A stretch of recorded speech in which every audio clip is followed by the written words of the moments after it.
வெற்றிவேல் யாத்திரை நிறைவு விழா டிசம்பர் மாதம் 7 திருச்செந்தூரில் நடைபெறவுள்ளது.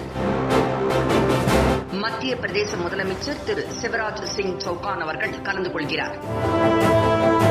தமிழக பாரதிய ஜனதா கட்சியின் வெற்றிவேல் யாத்திரை கடந்த மாதம் 6ஆம் தேதி அறுபடை வீடுகளில் ஒன்றான திருத்தணி அருள்மிகு ஸ்ரீ சுப்பிரமணிய சுவாமி திருக்கோவிலில் தொடங்கியது. தொடர்ந்து மேற்கு வடக்கு மாவட்டங்களில் வெற்றிவேல் யாத்திரை மிக சிறப்பாக நடைபெற்றது. யாத்திரை சென்ற இடங்கள் எல்லாம் பல்லாயிரக்கணக்கான மக்கள் திரண்டு தங்களின் அமோக ஆதரவை அளித்தனர்.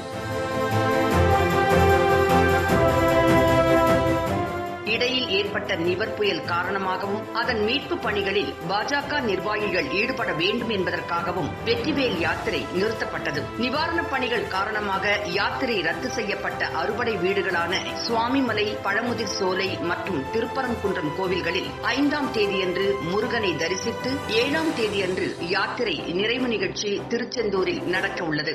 யாத்திரை நிறைவு நிகழ்ச்சியில் தமிழக பாரதிய ஜனதா கட்சியின் பொறுப்பாளரும் கர்நாடக அமைச்சரும் அகில பாரத பொதுச் செயலாளருமான திரு சி.டி. ரவி அவர்களும் தமிழக இணை பொறுப்பாளர் திரு சுதாகர் ரெட்டி அவர்களும் மற்றும் கட்சியின் முக்கிய தலைவர்கள் அனைவரும் கலந்து கொள்ள உள்ளனர். தமிழ்நாடு முழுவதுமிருந்து கட்சி நிர்வாகிகள், தொண்டர்கள் பெரும் திரளான எண்ணிக்கையில் அவர்களது குடும்பத்துடன் வருகை தர உள்ளனர். இந்நிகழ்ச்சியை ஒட்டி திருச்செந்தூர் முழுவதும் விழாக்கோலமாய் காட்சியளிக்க உள்ளது. டிசம்பர் மாதம் 7ஆம் தேதி அன்று காலை 11 மணிக்கு நிறைவு விழா நிகழ்ச்சிகள் இனிதே தொடங்க உள்ளது. இந்நிகழ்ச்சியை முன்னிட்டு தமிழக பாரம்பரிய கலை நிகழ்ச்சிகள் நடைபெறும் என்று மாநில தலைவர் திரு எல். முருகன் அவர்கள் அறிவித்துள்ளார்.